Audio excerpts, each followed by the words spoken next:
Здравствуйте. Welcome to day 101 of this textbook series. Today we're starting Russian through poems and paintings, right? So we're moving away from the Soviet period back to the imperial period, right? Pre 1917, of course, prior to the Bolshevik Revolution. So there are going to be a few changes around here. First of all, no more Soviet propaganda. I'm not going to call you Tavarish anymore. That was probably kind of silly even to start with, right?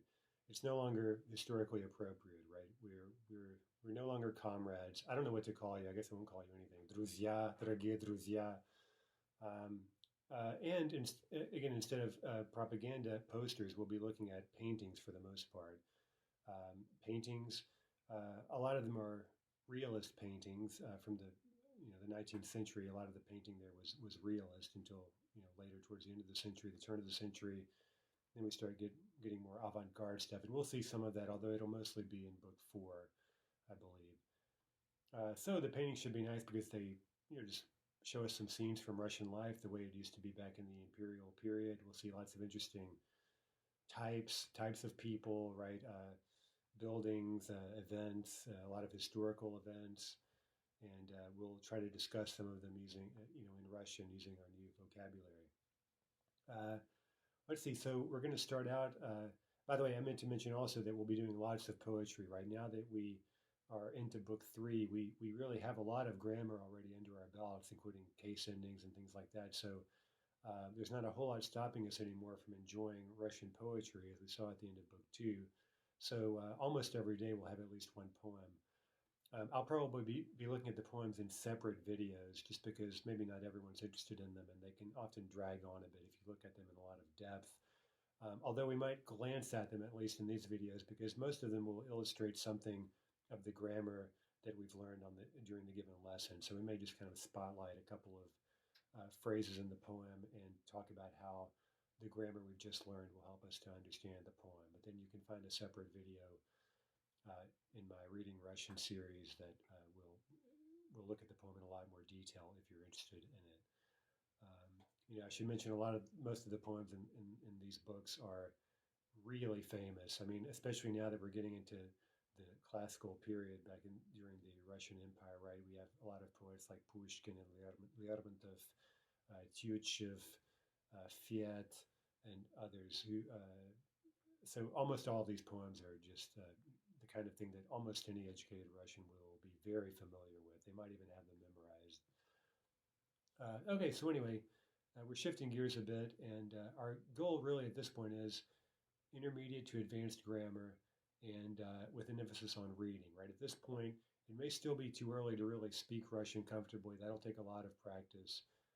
But in terms of passively appreciating Russian, reading it, making sense of what we see in terms of the grammar, and also continuing to build our vocabulary, those are some of the focuses of books three and four. In book three, we'll add a lot of grammar, including prefixation. We'll learn what prefixes mean and how to add them to verbs of motion, for example, and things like that. And then in book four, we'll shift our focus um, even more so onto word formation, how we add prefixes, suffixes, and all kinds of things to create new Russian vocabulary. We'll look in a lot of detail at how Russian borrows words from, for example, French and English, right? That's often very predictable. And so we'll do a number of very concrete things that should help us really build not only our active vocabulary, but also our passive vocabulary, including in the sense of analyzing words we may never have seen before. Once we learn how words are built in Russian and what their constituent parts mean, we can often, given a little bit of context, we can often guess the more or less the meaning of the Russian word. Okay, so we're going to start off book three with a number of review lessons, trying to consolidate our knowledge of case endings, verb conjugations, all of that stuff we learned. So this may be a bit repetitive, but hopefully it'll give you some good practice, and we'll do it in a slightly new way in terms of looking at paintings. All right, so today we're reviewing case usage and prepositions, right? So just the basics of what the uses are of all the Russian cases, right? We should know this fairly well already, but let's review it. Let's look first at a painting by Boris Kustodiev, we'll look at a lot of his paintings. He paints a lot of just very Russian scenes, sort of cityscapes, celebrations, and things like that. Very colorful and lively. This painting is called Maslenitsa um, from 1919. He has a number of paintings called that. I think we'll see another one tomorrow. Что такое Maslenitsa, right? What the heck is Maslenitsa? Well, you may be able to guess. Speaking of analyzing new words, you may remember the word masla, which means butter. Okay, so we might guess this is something related to butter. Maslenitsa. One translation is Butter Week, if we sort of translate it literally. Maslenitsa – это праздник перед Великим постом. This is a holiday before Great Lent, or literally in Russian, the Veliki Post, which is the Great Fast, right? That's the period of the strictest fasting, the long period of fasting leading up to the Easter celebration. В Масленицу едят много блинов, а когда-то также катались на санях. Right, so for Maslenitsa, what do they do? Remember this third plural construction? Well, they eat a lot of pancakes. And at one time, back in the day, когда-то, также катались на санях, right? They would also ride around on sleighs. Okay, so you see that here in the painting, right? So basically, Maslenitsa is an excuse to stuff your face with buttery pancakes, I guess, right before the period of fasting begins. Okay, so we all know very well by now what how the Russian case system works, right? A lot of Russian words will change their endings, especially nouns and adjectives, to show what case they're in, and in turn to show the role played by that word in the Russian sentence. As we know that English doesn't have, or it has almost none of this type of inflection. It used to have a lot more of it historically, but we've lost all of these endings we had at one point, right? So nowadays, English is largely constrained to the use of prepositions to show the role of words in a sentence, right? So quite often, as we know, where in English we would use a preposition, a little prepositional phrase, in Russian, we often just have a noun or adjective with the case ending alone, showing us the role of the word in the sentence. Now, of course, as we know, Russian also has prepositions, of course. Each preposition is followed by a given case by definition. There are some prepositions that can take more than one case, depending on the use of the preposition, its particular meaning. So those are the kind of things we'll review today. We can't stress enough how important it is to look at case endings, right? They're really telling us everything. And it's a bad habit among students, even if they've had quite a bit of Russian, to just not pay attention to case endings. Now, of course, if you do that, it's going to be very difficult to read Russian to make really any sense out of it, right? Because remember, because of the case endings, Russian word order is generally extremely flexible.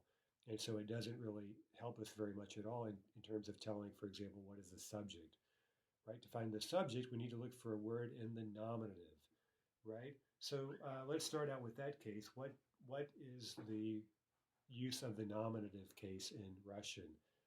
Well, the easiest one is to simply name things like pointing and naming.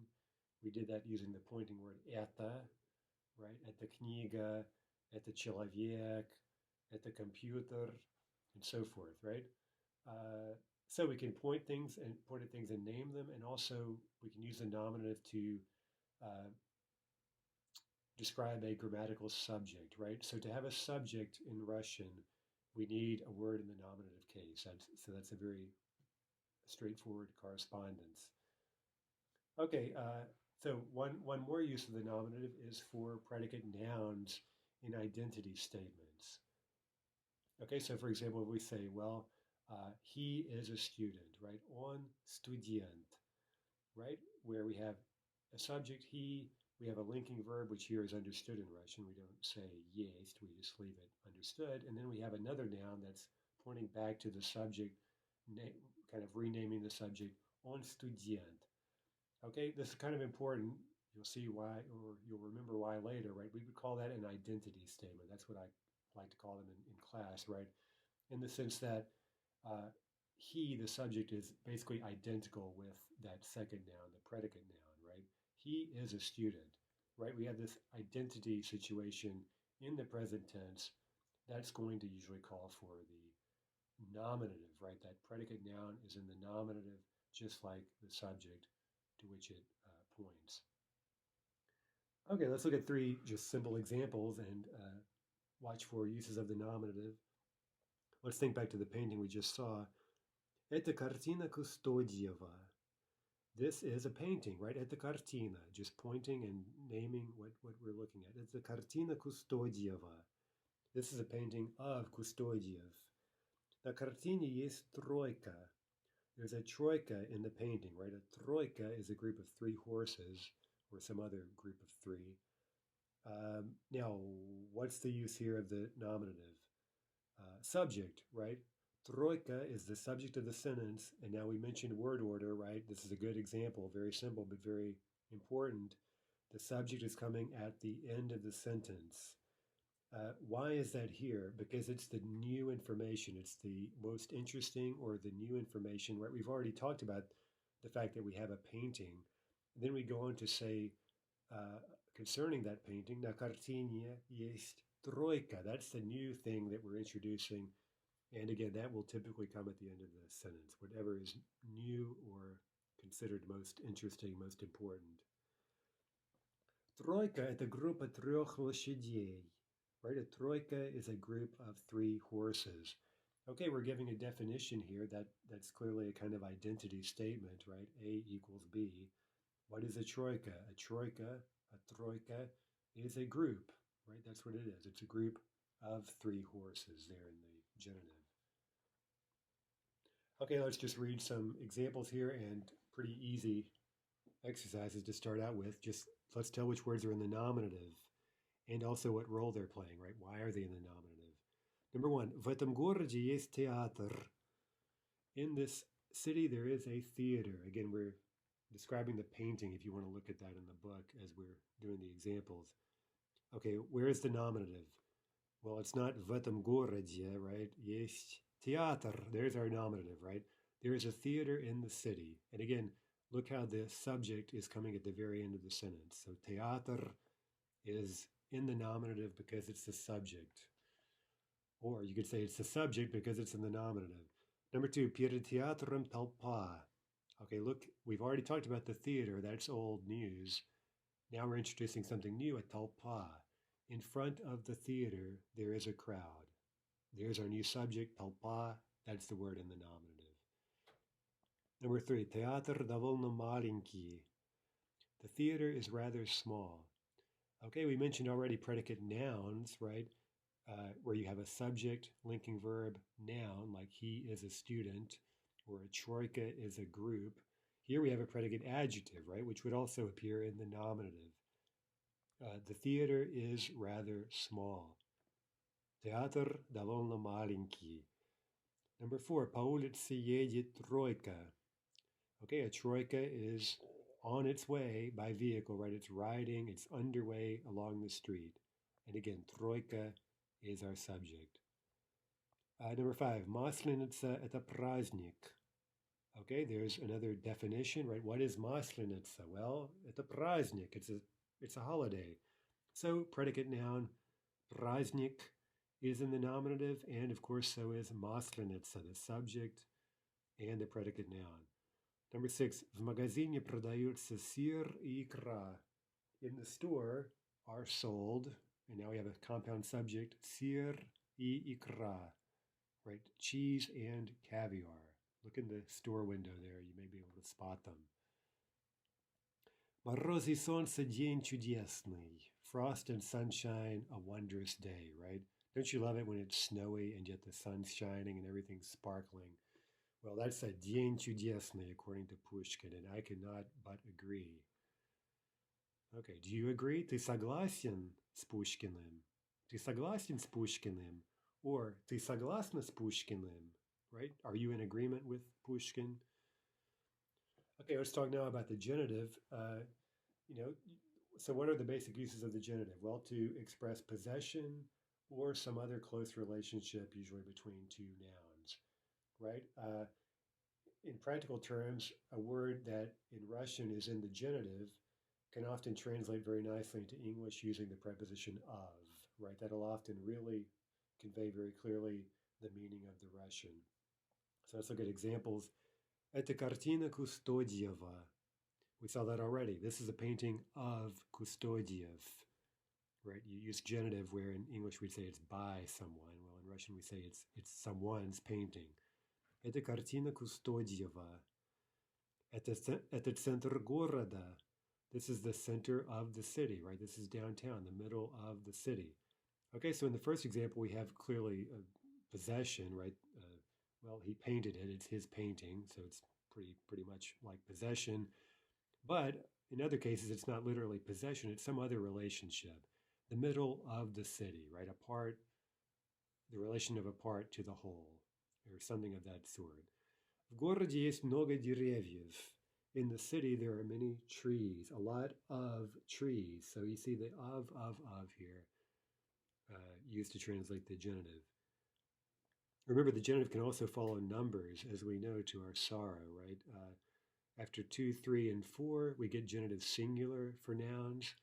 And after 5 and above, we get the genitive plural, unless we have a compound number. Remember, a compound number like 21, 22, 20, 25, right? It's the final element in the final number in the compound number that dictates what we get, right? So, for example, 22 would be followed by the genitive singular. 25 or 26, 27 would be followed by by the genitive plural. Okay, for example, в городе есть только один театр. There's only one theater in the city. Okay, with один, remember that acts as an adjective, right? So it's got a full set of case endings. It agrees with the noun. Один театр. Okay, now here's an example with 2, 3, 4. В тройке есть 3 лошади. There are 3 horses in a troika. 3 followed by the genitive singular of лошадь, which is it's an E noun, feminine E noun. Воздушный шар стоит 5 рублей. A balloon cost 5 rubles. Can you find the balloons in the painting? I think there's one there somewhere. Right, so a воздушный шар, literally an air sphere, an air ball, стоит 5 рублей. It cost 5 rubles. Genitive plural after 5. By the way, рубль is a soft masculine, so that gives us the yay ending. We'll have to review that here fairly quickly. Remember, today we're mostly worried about why we're using the cases, not necessarily the endings, right? We'll review those, believe me, soon.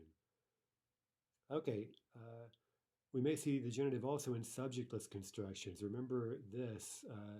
This probably kept you up at night back in book 1, but hopefully you're very comfortable with it by now, right? Niet plus the genitive conveys non-existence. That is a subjectless construction. And with any subjectless construction, if we do see a verb, the verb can only appear in what looks like the neuter singular form. So, for example, у нее есть воздушный шар. Okay, there's a possession, an existence statement, right? She has a balloon, right? There we get, of course, the nominative. But he doesn't have a balloon, right? Нет воздушного шара. There is no balloon. And then we throw in у него. That means at him, there is no balloon. He doesn't have a balloon. У них нет воздушных шаров. Okay, there's genitive plural, right? They don't have balloons. Again, нет plus the genitive here in the plural. Okay, let's look at more examples. And again, describing the painting, do we see genitive uses here? На земле много снегу. Yep, снегу. Now, you might recall that's that special partitive genitive ending we see with certain masculine nouns, right? It's not снега. That's what we normally expect. But here we're talking about the quantity of snow, and we get u instead, снегу. На земле много снегу. Okay, so why the genitive? Well, because of quantity, right? A lot of snow. Много снегу. Number 2, в этом городе нет цирка. Okay, non-existence, right? There is no circus in this city. Нет цирка. В этом городе нет цирка. There is not a цирк. Number 3, в деревьях нет птиц. Okay, another non-existence here with the plural item, right? In the trees, there are no birds, right? The birds, any birds with any sense, right, have migrated south for the winter. Okay, на картине есть 7 лошадей. In the painting, there are 7 horses. Count them, count them. I think there are 7 here, although with some of these paintings, I think I miscounted a couple of things, and students jumped all over me. They were so delighted to see that I had missed some detail in the painting. Okay, so, watch out, keep me honest. But I believe that на картине есть 7 лошадей. Okay, where is the genitive? Лошадей, right? After CM, we get genitive plural. Number 5, что мы видим в окне магазина? What do we see in the window of the store? Okay, magazina, right? The window of the store, right? The window of the magazine. Number 6, разговаривают два мужчины. Are talking two men, right? Now note again, the subject is coming at the end of the sentence. It's a plural subject. So there we get our plural verb. Разговаривают два мужчины. Two men are talking. Do you see them in the painting? They're down in the lower right. Okay. Это тебе не фунт изюма. That's no pound of raisins for you, right? Meaning that's no piece of cake, right? Изюм, raisins, is a singular only noun in Russian, by the way. Okay, let's look at another painting. This is called В комнатах by Kapiton Alexeyevich Zelentsov. Literally in the rooms. We have an interior here, in the rooms. You can see at least 3 rooms there. If you look through the doorway, we have 2 doorways. Okay, let's answer some questions about this painting and look carefully. Maybe I've missed something. Сколько здесь собак? How many of dogs, right? Another quantity, genitive plural. How many dogs? Сколько собак здесь? По-моему, только одна собака здесь, да? Только одна собака. Номер 2, сколько здесь мужчин? How many men? Right, again, genitive plural with сколько. How many of men? Сколько мужчин? По-моему, здесь есть только 2 мужчины. 2 мужчины. Right, 2 men. Remember that word мужчина is masculine despite taking feminine endings, right? 2 мужчины. Okay, number 3. Есть здесь женщины? Are there any women here? Нет. По-моему, нет. Есть портрет женщины? Но женщин нет. There are no women. Now note the non-existence expression нет. There are no women. Нет женщин в этой комнате. Нет женщин в этом доме. Номер 4. Здесь много или мало людей? Много или мало людей? Are there a lot of people or a few people? Мало. Здесь очень мало людей, да, только 2 мужчины. 5. Сколько здесь комнат? How many rooms? Мы видим 3 комнаты, по-моему, да. Много есть, может быть, что есть больше комнат, right? Maybe there are more rooms, но мы видим только 3 комнаты. Здесь есть 3 комнаты. There are 3 rooms. 6. Сколько здесь стульев? How many of chairs, right? How many chairs? Сколько стульев? По-моему, 2. По-моему, 2 стула. Okay, you may remember that's an irregular noun, right? In the plural, it's quite weird, but we go back to dva, we need the genitive singular. So we're back to, from stool, we get stula, right? The plural of stool is stulya, stulya. Okay, здесь только 2 стула. Номер 7. Сколько здесь окон? How many windows? По-моему, два. Да? Ну, их, наверное, больше, но мы видим только два окна в этой картине. Only two windows. Два окна. Genitive singular. Сколько здесь ступенек? Right? Genitive plural from ступенька. Step. A step. По-моему, две. Да, две ступеньки. Здесь две ступеньки. See the little steps near the doorway? Okay, номер 9. Сколько здесь зеркал? How many mirrors? Я вижу только одно зеркало. Right, only one mirror in between the windows. Да, между окнами стоит зеркало, по-моему. Да, только одно зеркало. Okay, there's an example. Remember, один is a modifier. Since we have a neuter noun here, it's going to be одно зеркало. Здесь есть кошка? По-моему, нет. По-моему, здесь нет кошки. There is no cat here. Genitive non-existence. Ну, может, она есть, но она прячется от собаки. Right? Maybe there is a cat, but it's hiding from the dog. Да, может, есть кошка, но она умная. Да, кошка умная и прячется от собаки. 10. Чей это дом? Whose house is this, right? Now, again, to express possession, we could use a genitive. Let's say rather vaguely, this is the house of this man.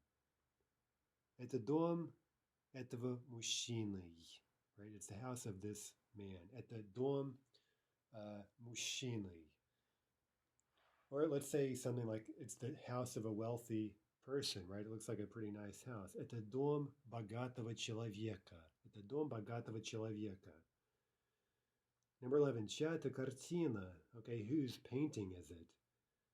Well, let's express, or we could also say кто художник, but let's use, well, let's answer both questions. Кто художник? Художник Зеленцов. Да, это фамилия художника. That's the last name of the artist. But let's answer чья это картина using a possession statement with the genitive. Это картина Зеленцова. Это картина Зеленцова. Или точнее, это картина капитана Алексеевича Зеленцова. Хорошо, пойдем дальше. Let's go further. The accusative and the dative. Okay, so in terms of just straightforward uses of these cases, I'm sure you remember that the accusative is most commonly used for direct objects, and the dative is most commonly used for indirect objects, right? So hopefully by now you know what those are. I gave a present to mom, right? The present is a direct object. That's the thing that's sort of directly absorbing the force of the verb. And the word, which in English usually appears in two, with two or four, right? I gave a present to mom. That's going to be a dative in Russian. That's the indirect object. Now remember that we don't always say two or four. We could say things like in English, like I gave mom a present and giving mom a present. And there we rely on word order to know, which is the direct object, which is the indirect object. Okay, a quick painting. Кормление кур. Да, это картина Ивана Семеновича Куликова. Right, кормление кур means the feeding of the chickens. Кормление is a verbal noun from the verb кормить, which means to feed, and we'll learn all about these verbal nouns, how to form кормление from the verb кормить. We'll learn that in this book. Let's look at a couple of examples. Вы видите эту картину? Do you see this painting? Okay, that's the accusative, of course, right? Do you see what? The painting. Люди кормят кур. People are feeding chickens. Okay, кур is the direct object. Now remember that is an animate noun, right? Chickens are animate. So here in the accusative plural, that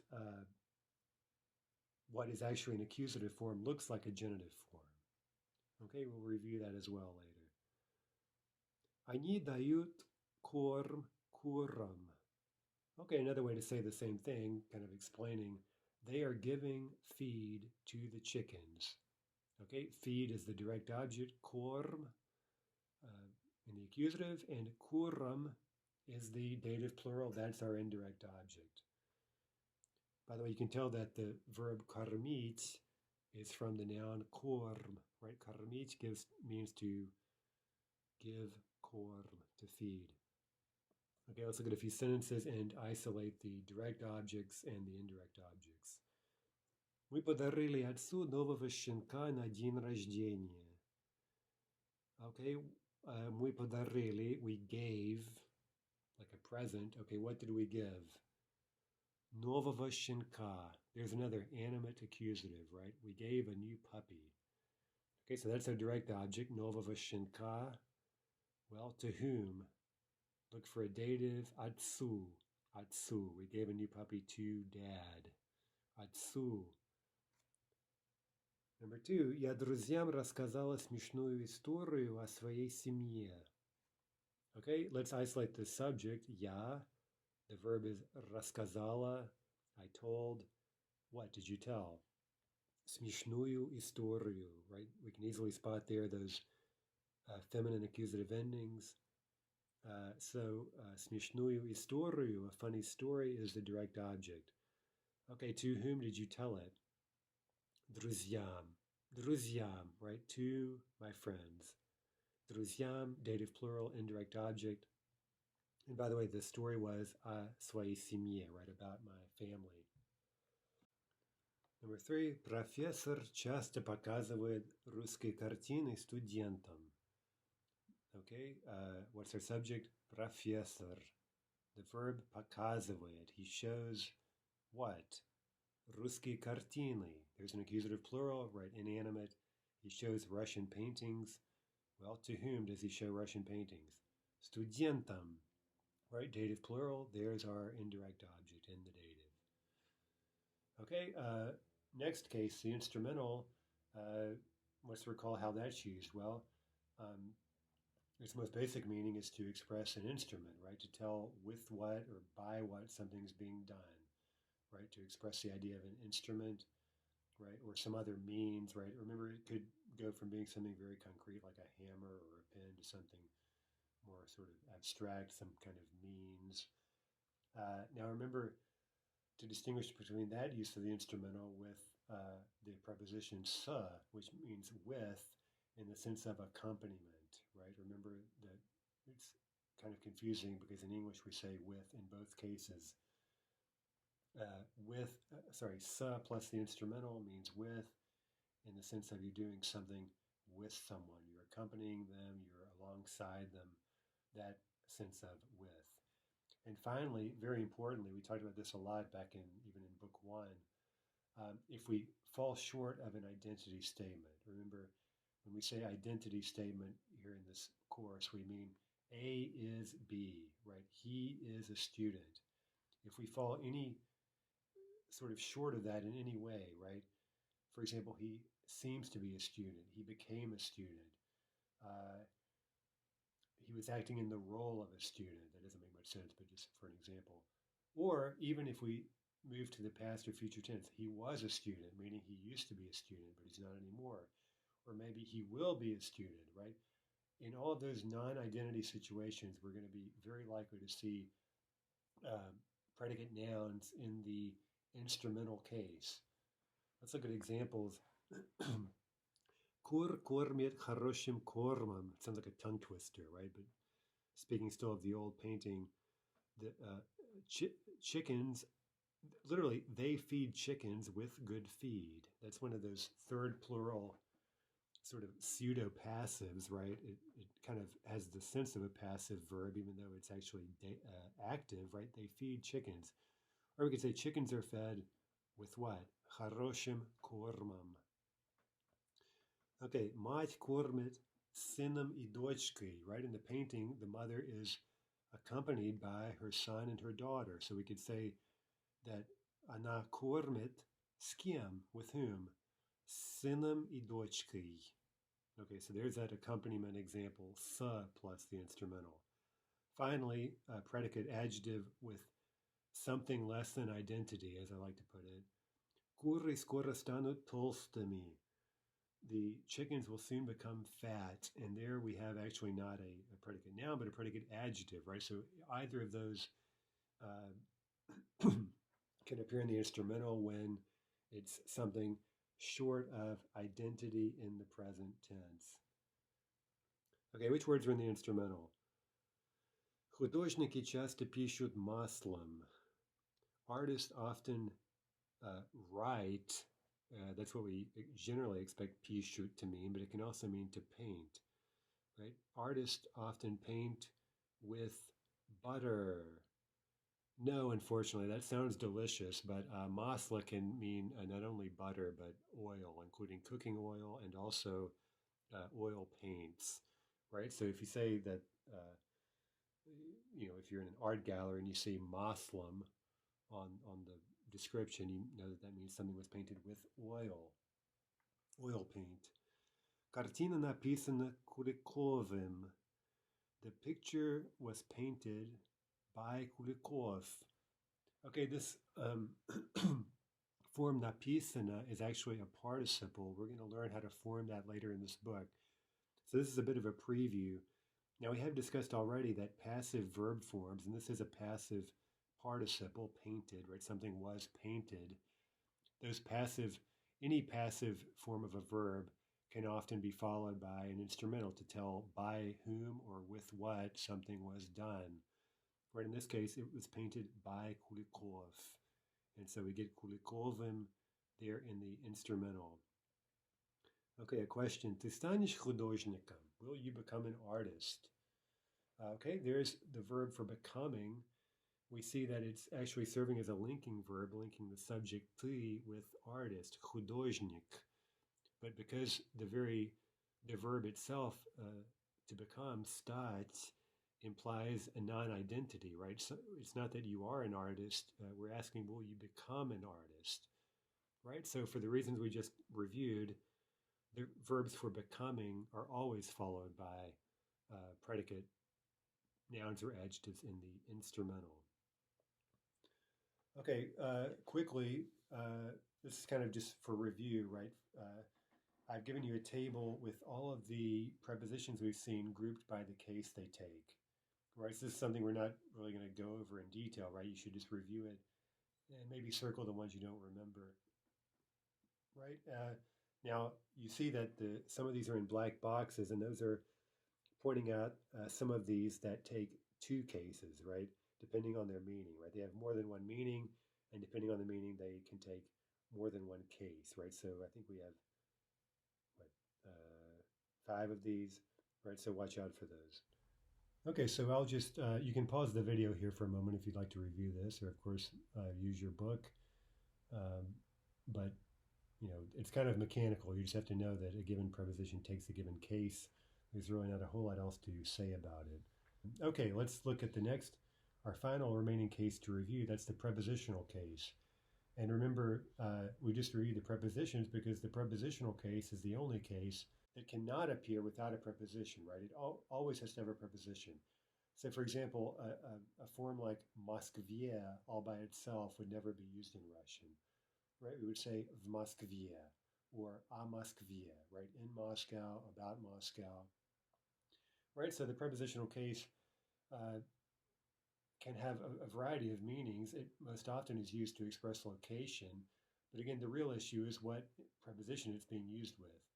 So prepositions like v and na express location, right? But others like or meaning about, don't have anything to do with location. So we call this not the locative case, but the prepositional case, meaning that it's used after certain prepositions, the most common of which are v, na, to describe location, and or, meaning about. There are others, of course.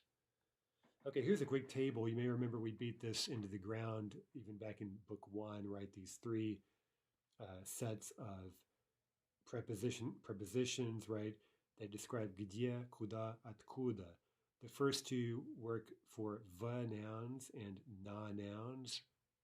And then the final row is used to describe visiting people, right? Being at someone's place, going to their place, or coming from their place, or, going to visit the people.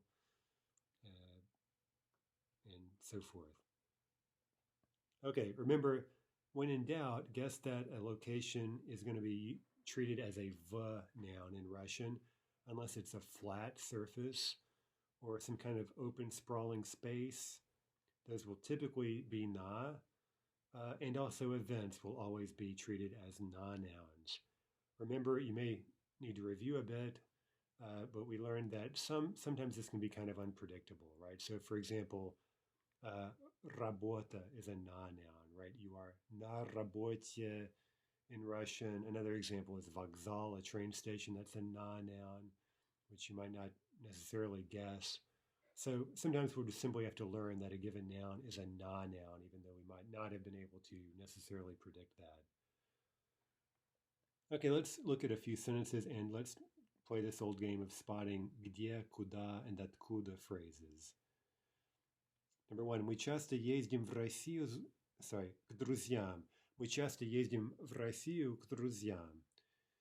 Okay, we often travel to Russia to visit friends. Okay, we have two phrases that we would call куда phrases.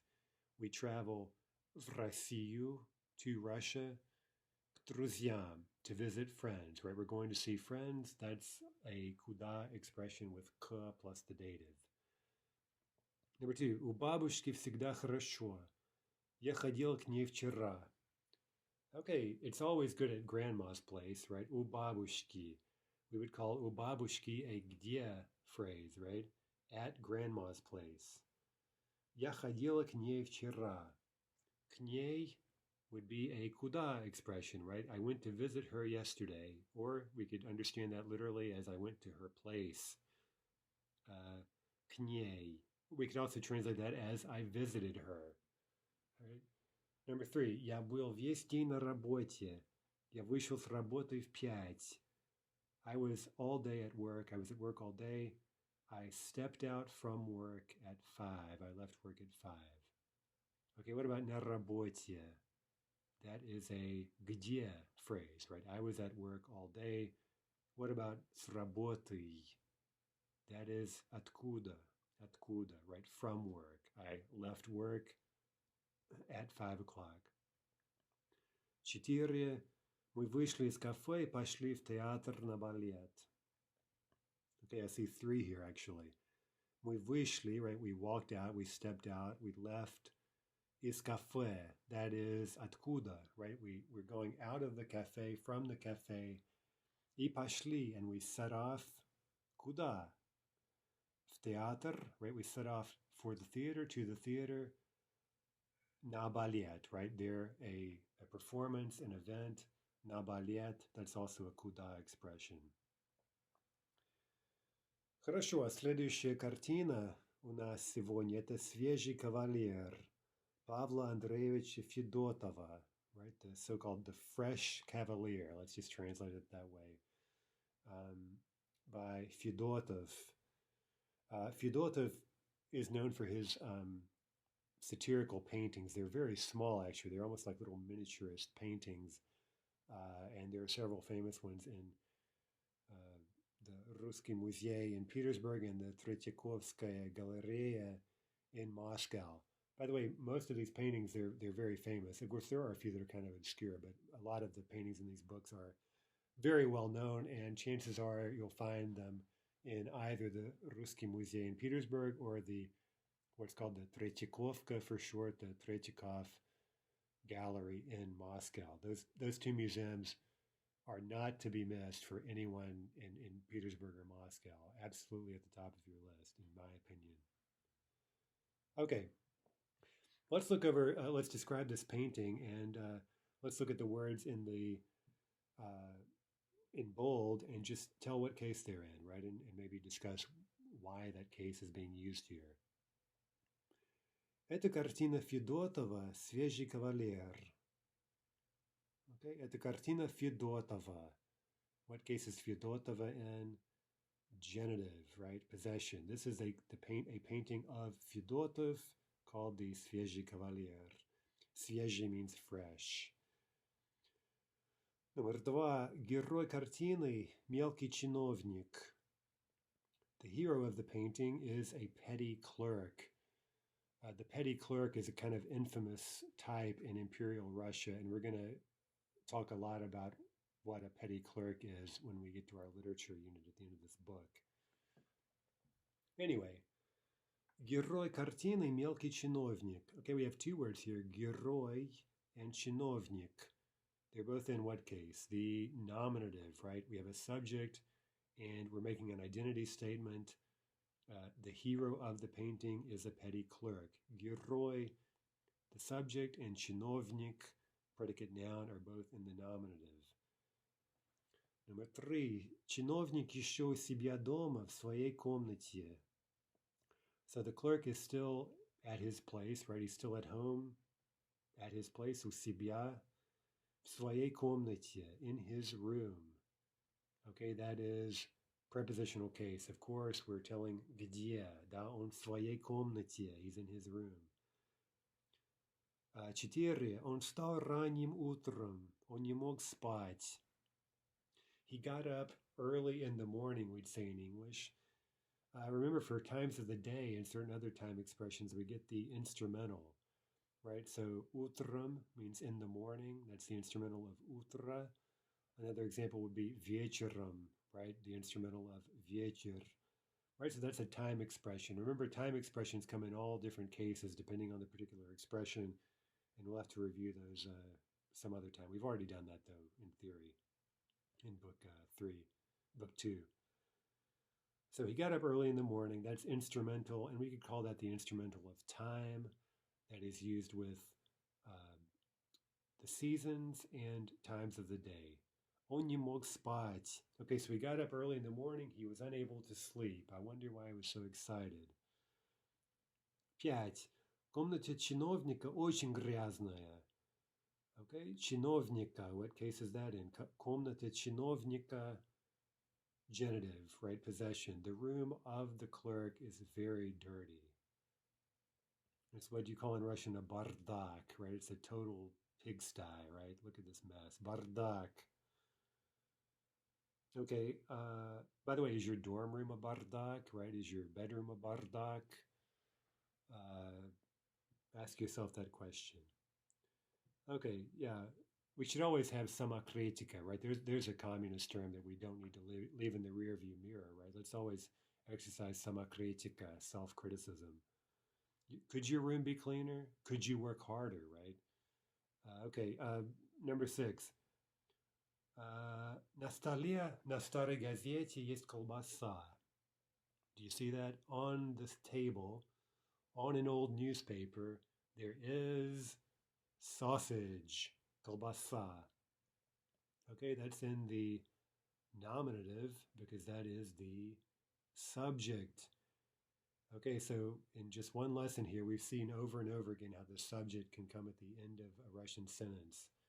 So that's just exhibit A in terms of the idea that word order tells us very little in Russian, right? At least in terms of what's the subject, what's the object, and so forth. 7. Чиновнику вчера дали какой-то орден. Okay, now we're getting somewhere. Чиновнику, that's in the dative, right? To the clerk, yesterday, they gave какой-то орден. Okay, so what case is this in? Орден. Well, it could be nominative. We don't know this word yet, but орден means a medal or an order. It's cognated with order, like a military order, a medal. Okay, so this could be nominative, but it's actually accusative, right? Our subject in this case is built into the verb ending. That's something you have to watch for. If you're searching for a subject, remember it could be contained, so to speak, in the verb ending, dali, right? Here's again the synonymous they. They gave to the clerk yesterday some kind of medal, and that medal is the accusative direct object. Он стоит с орденом, как будто он царь. He's standing with his medal as if he were, right, as if he is literally the Tsar himself. Okay, орденом there is instrumental. Okay, this is an easy answer. We're using instrumental because takes the instrumental in this meaning, right? He's standing with his medal. 9. Он хочет стать важным человеком. He wants to become an important person. That is instrumental case. Here with the verb stать, meaning to become, which always takes the instrumental.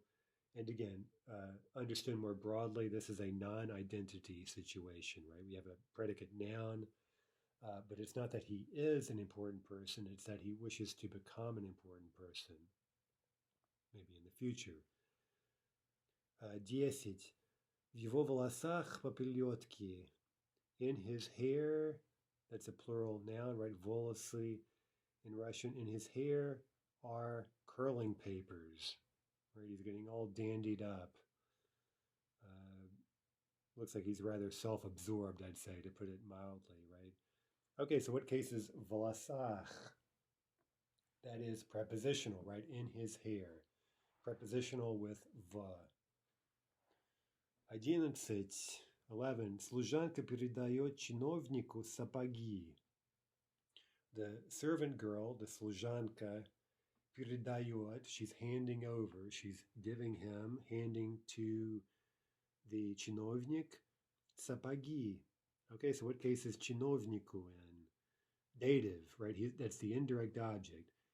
What is our direct object? Сапоги, right? She's handing boots to the clerk. 12. Он гордо показывает ей новый орден. He's proudly showing to her the new medal. Okay, on, that should be an easy one. What case? Nominative, because that is the subject. He is proudly showing to her, dative, the new medal. 13.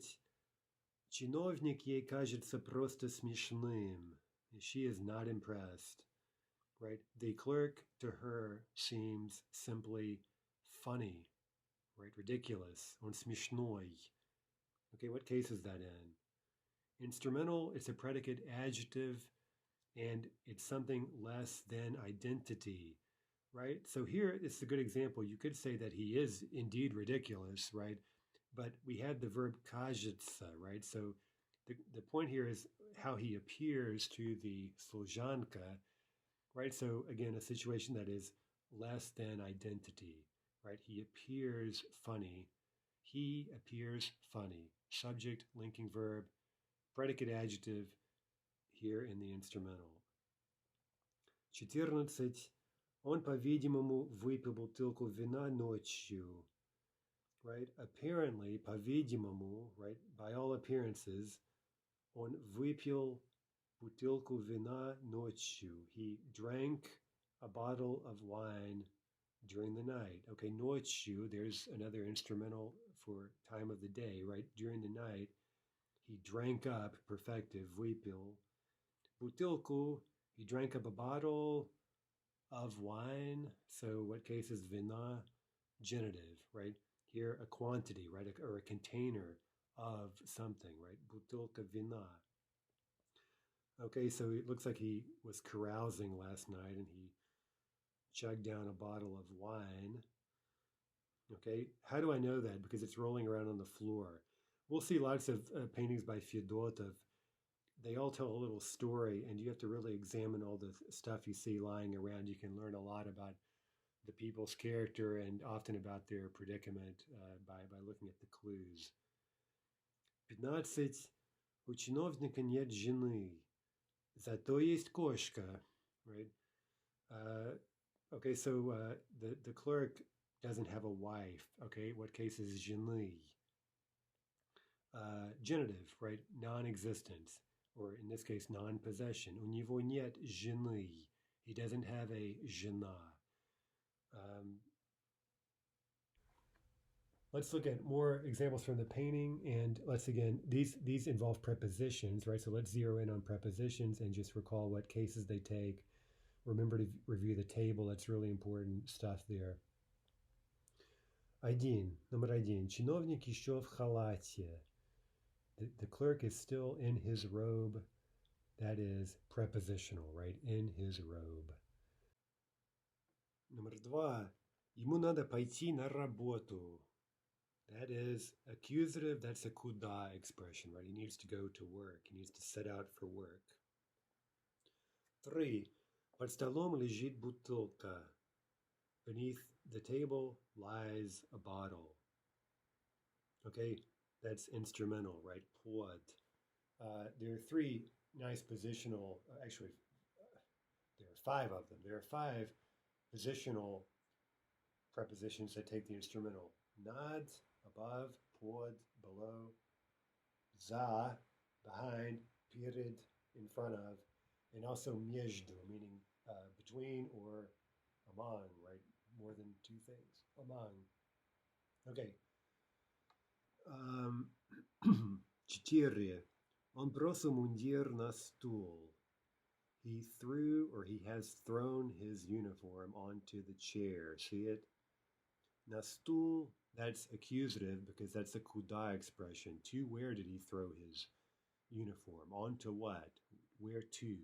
На стул, onto the chair. 5.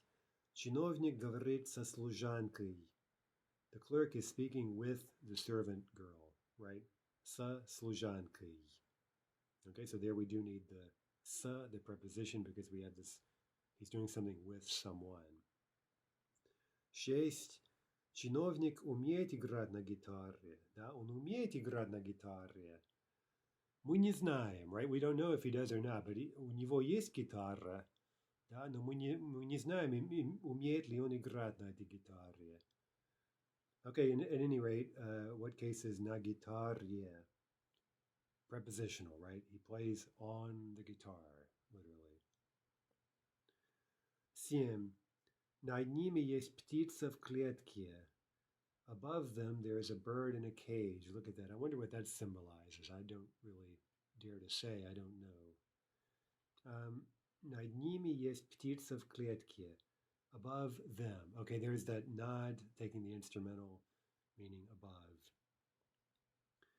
8. У чиновника небольшая комната. The clerk has a not big room, right? Which means it's not completely маленькая, right? It's not tiny, but it's not large either, right? So we could say a modestly sized room. Okay, what case is чиновника?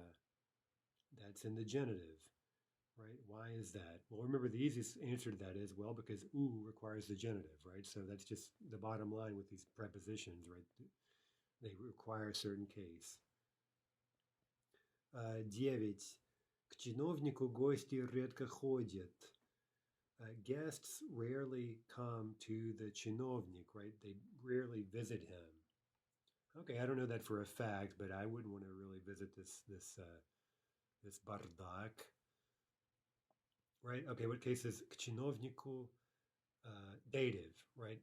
Meaning to visit people, right? К чиновнику, people rarely come to his place. They rarely come to see him. 10. Он возьмет сапоги от служанки. He will take the boots from the servant girl. Okay, what takes the genitive, right? От служанки, from the servant girl. 11. Он оденется в мундир. He will dress himself, right? He will get dressed in his uniform. Or more literally, he will dress himself into his uniform, into the uniform. Remember that rather peculiar idiom.